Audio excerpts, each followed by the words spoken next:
সন্তানের জন্য বাপরে বেড়া বানাচ্ছে। এই পৃথিবীর ইতিহাসে এরকম কোনো ঘটনা নেই। আমি বিএমপি করি, এটা আমার দোষ। এটা যদি আমার দোষ হয় তাহলে ইনশাল্লাহ এই বাংলাদেশে আওয়ামী লীগ করাও একদিন দোষ হবে, ইনশাল্লাহ। শুধু একটি ঘটনায় নয়, এরকমও হয়েছে নিজের স্বামীর সাথে দেখা করতে গিয়েও একজন মুমিনা নারী রমজান মাসেও কিন্তু নিজের সতীত্ব হারিয়েছেন। এরকমও হয়েছে অনেক মানুষকে ৩ বছর ৪ বছর তার পরিবারের সাথে দেখা করতে দেওয়া হয় নাই। এমনকি এক ভাই এখনো ক্যান্সার রোগে আক্রান্ত হয়ে চিকিৎসা খাতে টাকা ব্যয় করছে, নিঃস্ব হয়ে গিয়েছে। তখন আপনাদের মানবতা কোথায় ছিল? লীগের একজনের স্ত্রী মারা গিয়েছে বা সন্তান মারা গিয়েছে। তার সাথে যেতে দেওয়া হয়নি তার স্বামীকে বা সে আসামিকে। সেটার জন্য আপনারা এত মানবতা আপনাদের চলে আসতেছে। তাহলে এই যে মানুষগুলো এই বিগত ১৭ বছর যে নির্যাতন হয়েছে, তখন আপনাদের মানবতা কোথায় ছিল? তখন এত মুখ দিয়ে কথা বলতে পারেননি। তখন তো কোনো ফেসবুকে পোস্ট দিতে পারেননি। আমি বলব জুলুম ফিরে আসে এবং এটা একটি শিক্ষা।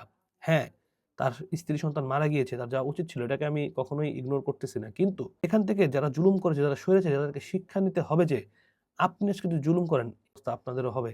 আপনিও এরকম আপনার সন্তান, সন্ততি, বাচ্চাদের দেখতে পারবেন না। আপনাকে এরকম শিক্ষা পেতে হবে। এখানে মানবতা কোথায়?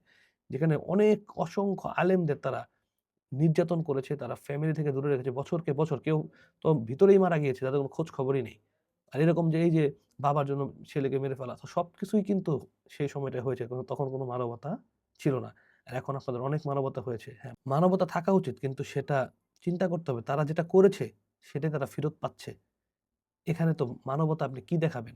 মানবতা থাকা উচিত, কিন্তু আমাদেরও sympathy আছে। বাট তারা যে কাজগুলো করে এসেছে বা তারা যেগুলো করেছে সেগুলোর সবাই কি বলবো আসলে?